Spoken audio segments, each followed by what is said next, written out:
जय हिंद दोस्तों, स्वागत है आपका आपके अपने YouTube channel learning point with Abhishek sir पर।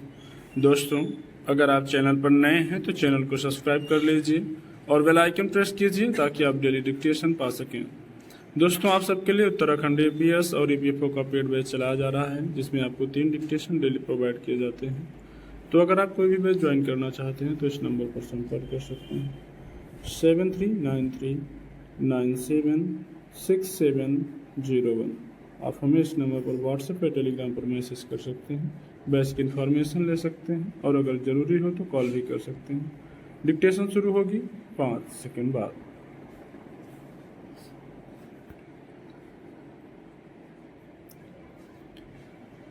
जातिगत जनगणना के औचित्य पर राष्ट्रीय स्वयंसेवक संघ के सकारात्मक रुख से माना जा रहा है कि सरकार इस दिशा में गंभीरता से विचार कर सकती है। हालांकि विपक्षी दलों को इतने भर से संतोष नहीं है। वे चाहते हैं कि संघ और भाजपा इस पर अपना रुख स्पष्ट करें, केवल उपदेशात्मक बात न करें। दरअसल इस विषय पर फिर से चर्चा इसलिए छिड़ गई है कि केरल के पलक्कड़ में संघ की 3 दिवसीय अखिल भारतीय स्वयंसेवक बैठक के अंतिम दिन उसके अखिल भारतीय प्रचार प्रमुख सुनील आम्बेकर ने प्रेस कॉन्फ्रेंस कर कहा कि जातिगत जनगणना का उपयोग राजनीतिक या चुनावी उद्देश्य के लिए नहीं किया जाना चाहिए। इसका इस्तेमाल पिछड़ रहे समुदायों और जातियों के कल्याण के लिए होना चाहिए। अभी तक संघ और भाजपा इस मसले पर कुछ भी कहने से बचते आ रहे थे। जातिगत जनगणना का मुद्दा असल में पिछले कुछ समय से कांग्रेस काफी जोर शोर से उठा रही है। कर्नाटक चुनाव से लेकर लोकसभा चुनाव तक में उसने इस पर जोर दिया। राहुल गांधी अपने हर भाषण में यह मुद्दा उठाते देखे जाते हैं।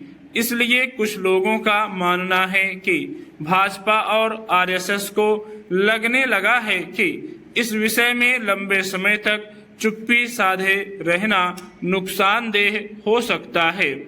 इसीलिए वे अब जातिगत जनगणना को उचित बताने लगे हैं।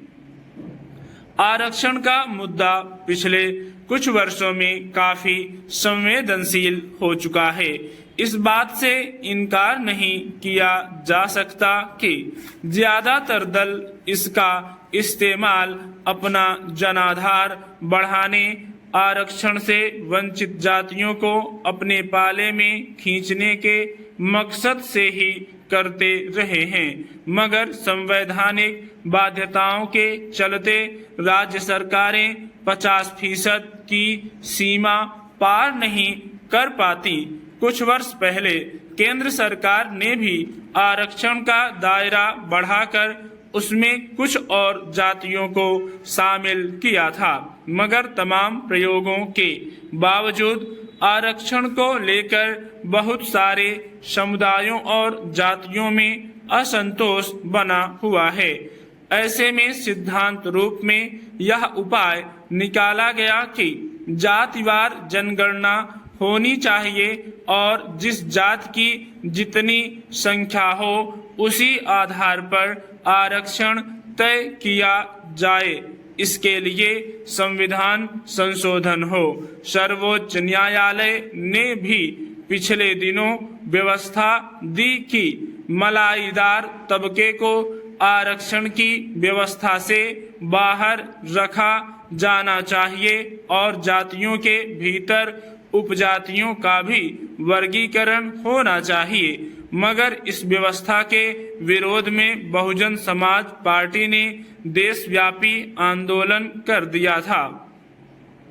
कोई भी राजनीतिक दल आरक्षण के प्रावधान का सैद्धांतिक रूप से विरोध नहीं कर सकता।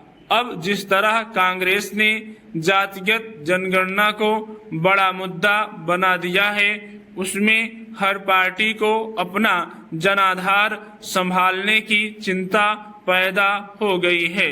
इसलिए यह कहना कि इसका राजनीतिक इस्तेमाल नहीं होना चाहिए आदर्श वाक्य जैसा हो सकता है, मगर वास्तव में सभी दल इसके जरिए अपना राजनीतिक हित साधने के प्रयास कर रहे हैं।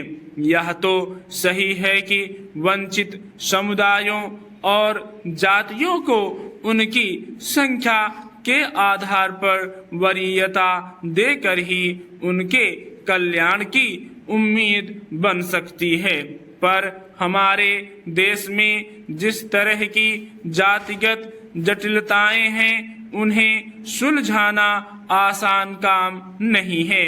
अगर संघ और भाजपा सचमुच इसके पक्ष में है तो उन्हें जातिगत जनगणना से जुड़ी गुत्थियों को सुलझाने के लिए समन्वित प्रयास करने होंगे। इसमें दूसरे दलों से भी सकारात्मक सहयोग की अपेक्षा होगी। स्टॉप।